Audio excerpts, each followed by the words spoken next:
네, 이렇게 즐거웠던 명절 휴가지만 끝난 뒤 후유증에 시달리는 사람들이 많습니다. 무리한 가사 노동과 스트레스가 원인으로 꼽히고 있는데요. 명절 증후군의 증상과 또 해소 방안에 대해서 전문가와 함께 자세히 알아보겠습니다. 강동성심병원 정신건강의학과 황재현 교수 전화 연결돼 있습니다. 교수님 안녕하십니까? 네, 안녕하세요. 황재현입니다. 네, 이 명절 연휴가 끝나고 휴식을 가졌는데도 불구하고 아직도 누적된 피로로 힘들어하는 분들이 많습니다. 이른바 명절 증후군 주된 원인은 무엇인가요?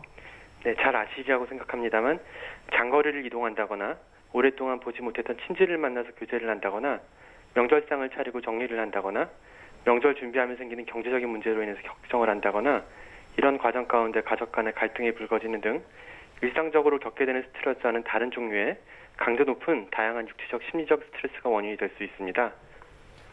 네, 특히 주부분들이 많이 힘들어하시는데요. 명절 증후군 이 증상에는 어떤 것들이 있을까요? 일단 명절을 준비하면 생기는 부담감이라든지 과도한 걱정에서부터요. 명절 전후로 나타날 수 있는 피로감, 기분이나 의욕의 저하, 불안, 짜증, 불면, 나른한 느낌, 두통, 근육 통증 등 일반적으로 스트레스가 많은 상황에서 나타날 수 있는 다양한 육체적이거나 정신적인 증상들이 있을 수 있습니다.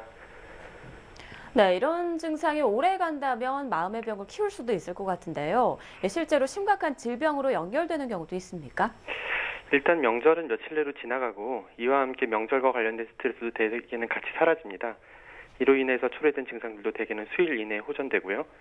그렇지만 명절 때 가족과 겪었던 갈등이 계속되거나 또는 경제적 부담이 지속된다거나 이런 식으로 스트레스를 초래한 요인이 명절과 함께 사라지지 않는다면 오히려 증상이 지속되거나 악화될 수 있습니다. 또한 명절 이전에도 불안이라든지 우울, 스트레스 등의 정서적인 어려움이라든지 또는 일상생활의 불편을 초래하는 신체 질환이 있었던 경우에도 증상이 쉽게 회복되지 않을 수 있습니다.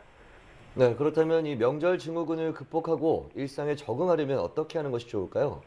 일단 부족한 수면을 보충하는 등 충분한 휴식을 취하고 스트레칭이라든지 산책과 같은 가벼운 운동 같은 것이 도움이 될 수 있습니다. 그렇지만 이러한 정도의 조치로 명절 증후군이 충분히 극복되지 않는다면 혼자 가슴앓이를 하지 않고 가족이나 가까운 주위 사람들과의 대화를 통해서 어려움을 나누는 것이 필요합니다. 아직 스트레스로 일어나는 증상이 충분히 회복되지 않았다는 것을 가족으로부터 이해받는 것이 해결의 출발점이 될 수 있습니다. 또한 술은 피하는 것이 좋습니다. 술은 잠이 안 올 때 종종 찾게 되는데 술을 마시면 잠에 들기는 쉬워도 자주 깨는 등 수면의 질을 오히려 떨어뜨리고 불안, 우울, 짜증 등의 증상을 악화시키는 생리적인 효과가 있습니다. 그래서 이 술을 마시게 되면 오히려 명절 증후군을 지속시키고 악화시킬 수가 있습니다. 네, 남편이나 자녀들 같은 가족들의 세심한 배려가 좀 필요할 것 같은데요. 명절 때마다 반복되는 명절 증후군 좀 어떻게 예방할 수 있는 방법은 없을까요? 네, 명절 증후군을 극복하기 위해서 가족들의 배려는 매우 중요합니다. 명절은 기쁘기도 하지만 스트레스가 많을 수 있습니다. 따라서 명절을 준비하면서부터 각자 어려움이 예상되는 부분에 대해서 대화를 하는 것이 필요하다고 생각합니다. 또한 명절 후에도 증상이 지속된다면 어떻게 힘든지, 어떻게 하면 어려움을 덜 수 있는지 가족 간에 충분한 대화를 한다면 명절 증후군을 예방하고 쉽게 극복하는 데 큰 도움이 될 것입니다. 네, 지금까지 강동성심병원 정신건강의학과 황재현 교수였습니다. 오늘 말씀 고맙습니다. 네, 감사합니다.